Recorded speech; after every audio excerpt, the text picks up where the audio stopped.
ఓం శుభంకర్యే నమః. వక్రతుండ మహాకాయ సూర్యకోటి సమప్రభ నిర్విఘ్నం కురు మే దేవ సర్వకార్యేషు సర్వదా.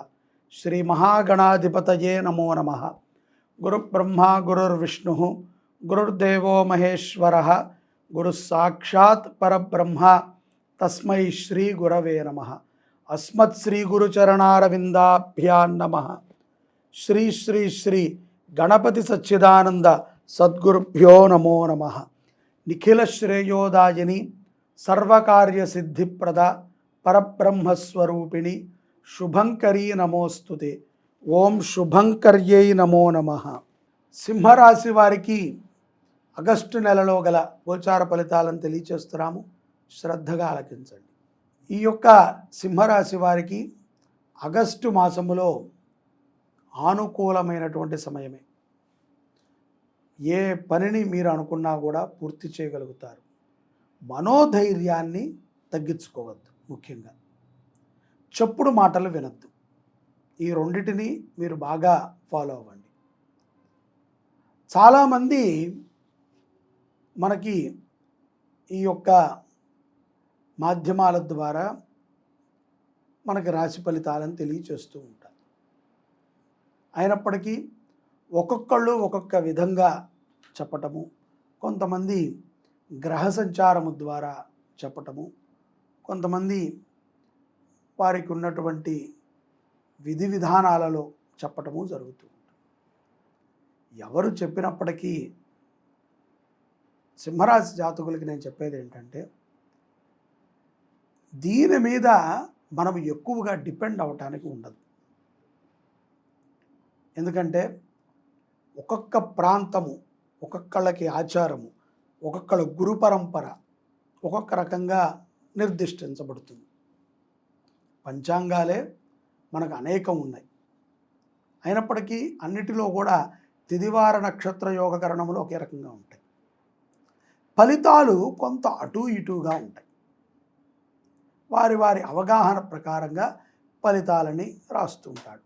పరాశరుడు ఒక విధంగా చెప్పారని, ఈ యొక్క కృష్ణమూర్తి పర ఒక విధంగా చెప్పిందని, అలాగే కపిల సిద్ధాంతం ప్రకారంగా ఒకటి ఉందని, అలాగే ఆపస్తంభుడు చెప్పినటువంటి ఫలితాలు ఒక రకంగా ఉన్నాయని మనం అనుకుంటూ ఉంటాం. ఏదేమైనప్పటికీ మనకి ఉన్నటువంటి గ్రహస్థితుల ప్రకారంగా మనకి అనుకూలించే విధంగా మనం ఎలా ఉండాలి అనేటువంటి విషయాన్ని మనం తెలుసుకోవాలి. గ్రహ సంచారము బలంగా ఉన్నప్పటికీ పనులు చాలా నిదానంగా సాగుతాయి. ఇది తథ్యం. అయినప్పటికీ చిన్న పనికి కూడా చాలా ఒత్తిడిని తీసుకుంటూ ఉంటారు సింహరాశి జాతకులు. ఒత్తిడి వలదు, కంగారు పడకూడదు. పనులు అవుతాయి. కాకపోతే మనం ఒక పని అనుకున్నప్పుడు మనము చేసే పని అయితే మన జాతకం ఓకే. ఇది 10 మందితో కూడుకున్నటువంటి పని అయితే తప్పనిసరిగా 10 మందికి కూడా యోగ్యమైనటువంటి సమయం రావాలి. ప్రారంభం అయితే మనం చేసాం, కానీ అందరూ కూడాలి కదా, కొంచెం సమయం పడుతుంది. సంకల్ప బలాన్ని తగ్గించుకోవద్దు. అందుకనే చెప్పాను, చెప్పుడు మాటలు వినద్దు, తొందరపాటు వద్దు. ఈ రెండింటిని మీరు కనుక ఫాలో అయితే విజయము మీకు వరిస్తుంది. చాలా కాలంగా ఖాళీగా ఉన్నటువంటి వారికి కూడా ఏదో ఒక చిన్నపాటి ఉద్యోగం లభిస్తుంది. ధైర్యంగా ఉండండి. చిన్నదే కదా అని చెప్పి చెయ్యటం మానద్దు, చెయ్యండి, అది అవశ్యం. అలాగే ఎక్కడెక్కడైతే కనుక మనము తప్పులను చేస్తూ వచ్చామో, అపరాధాలను చేసుకుంటూ వచ్చామో వాటిని సరిదిద్దుకోండి. ఎవరికీ చెప్పక్కర్లా, ఆత్మాన్వేషణ చేసుకోండి. నూతన పరిచయాలు కొంత ప్రమాదాన్ని తెచ్చిస్తాయి. విద్యార్థులకి కానీ స్త్రీలకి కానీ.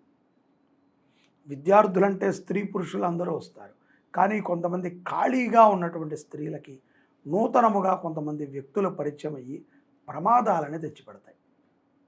కాబట్టి అటువంటి వ్యక్తులతో జాగ్రత్తగా ఉండండి. వ్యాపారాది వ్యవహారములు చేసుకునేటువంటి వారికి పరిచయములు ఉన్నటువంటి వ్యక్తుల నుంచి కొంత అపశృతి వినబడుతుంది. తొందరపడద్దు. వారు ఏ టెన్షన్లో మాట్లాడారు, మనము దయాగుణముతో వాళ్ళని వదిలిపెట్టేద్దాం. గొడవ పెంచుకునే పనిని మాత్రము సింహరాశి జాతకులు ఆగస్టు మాసంలో చేయకూడదు. కోర్టు వ్యవహారాలు కూడా కలిసి వస్తాయి. డాక్టర్, లాయర్ వృత్తులు చేసుకునేటువంటి సింహరాశి జాతకులు కొంత జాగ్రత్తగా ఉండాలి. ఏదైనా గనక తడబడినట్లయితే, తొందరపడినట్లయితే అవి కొంత ప్రమాద గడియలని మోగిస్తాయి. అనవసరంగా విదేశాలలో ఉన్నటువంటి కొంతమంది వ్యక్తులు పెట్టుబడి మార్గంలోనో ధనము అపహరించుకుపోవటము ఏదో ప్రమాదము పొంచి ఉంటుంది. కాబట్టి మీ ధనాన్ని జాగ్రత్తగా చూసుకోండి. కష్టపడి సంపాదించడానికి అక్కడ దాకా వెళ్ళారు, తొందరపడి ఎవరికి పడితే వాళ్ళకి అప్పులు ఇచ్చి ఆ అప్పు రికవరీ అవ్వలేదని మళ్ళీ తొందరపడి వాళ్ళని ఏదో అని పోతే పోయిందిలే అని మనం అనుకుని వద్దు. ఇచ్చే ముందే మనం ఆలోచన చేయాలి, ఇచ్చిన తర్వాత మనం ఆగాలి. బ్యాంకులో ఉన్నటువంటి ధనాన్ని కూడా సక్రమంగా చూసుకోండి. చోరులు పెరిగారు, ఎలా దొంగిలించుకు వెళ్తారో తెలియదు. కానీ ఒకవేళ బాగా గుర్తుపెట్టుకోండి, ఎవరిదైతే కనుక దొంగలించబడిందో వస్తువు ప్రశాంతంగా నిదానంగా మళ్ళీ తిరిగి వస్తుంది. ఆ విధంగా మీరు కంప్లైంట్లో రేస్ చేయండి, రావటం తథ్యం. అయినప్పటికీ బ్యాంకు వ్యవహారాల యందు కొంత మన యొక్క బుద్ధి అలాగే నిదానము అవసరం. తొందరపాటు వద్దు. విద్యార్థులు కూడా చాలా జాగ్రత్తగా ఉండాలి. చెప్పాను కదా, లేని ఎడల కొన్ని ప్రమాదములు పొంచి ఉంటాయి. అమావాస్య తరువాత సింహరాశి జాతకులకి ఫలితములు నిదానముగా వాళ్ళ చేతికి అందుతూ ఉంటాయి. అమావాస్య రోజు కానీ అమావాస్య తరువాత వచ్చేటువంటి శుక్ర లేదా ఆదివారం రోజు కానీ దత్తాత్రేయుల వారిని దర్శనం చేయండి. దత్త దర్శనము, దత్తక్షేత్ర ప్రదక్షిణ, దత్త సన్నిధిలో భిక్ష, దత్త సన్నిధిలో అన్నము వడ్డించటము, అన్నదానము చేయటము చాలా గొప్ప ఫలితాలని ఈ యొక్క సింహరాశి వారికి ఇస్తాయి. అలాగే మనస్సుకి లేనటువంటి ప్రశాంతతని కలిగిస్తాయి. ప్రశాంతతను కోల్పోయి ఉద్ధృత పరుగు ప్రతిదీ కంగారు తీరా చూస్తే ఏదీ ఉండదు. హేళనగా ఎవరితో మాట్లాడద్దు. ఎంత కుదిరితే అంత అమావాస్య తరువాత తప్పనిసరిగా దత్తాత్రేయుల వారి నామాన్ని చదవండి. దత్తస్తవం ఉంటుంది, స్తవాన్ని చదవండి. ప్రేమతో వాత్సల్యముతో విజయాన్ని పొందవచ్చు సింహరాశి జాతకులు.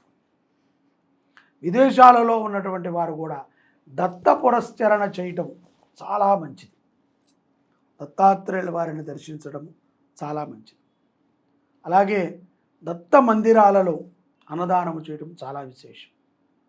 ప్రతి ఒక్కరము కూడా మనకి కుదిరినంత ధర్మబద్ధమైనటువంటి జీవనాన్ని గడిపితే విజయాలని పొందవచ్చు. ఈ గ్రహ బాధల నుంచి విముక్తి పొందవచ్చు. వివాహాది శుభకార్యములు కానటువంటి వారు ఈ యొక్క మాసములో, ఆగస్టు మాసములో సింహరాశి జాతకులకి అటువంటి యోగ్యము కనబడుతోంది. వాహన యంత్రపరమైనటువంటి వస్తువులను కొన్నిటిని సమకూర్చుకుంటారు. ధనము అప్పు చేయకుండానే సరిపడా అంత ధనం వస్తుంది. అప్పు చేయాల్సిన సందర్భం వచ్చినా చెయ్యవద్దు. అప్పు ఇవ్వవద్దు. భగవంతుణ్ణి స్మరించండి, దత్తసేవని చెయ్యండి. ఆగస్టు మాసములో సింహరాశి జాతకులు అద్భుతమైనటువంటి ఫలితాలని పొందుతారు. జై శుభంకరి. సర్వే జనాః సుఖినో భవంతు.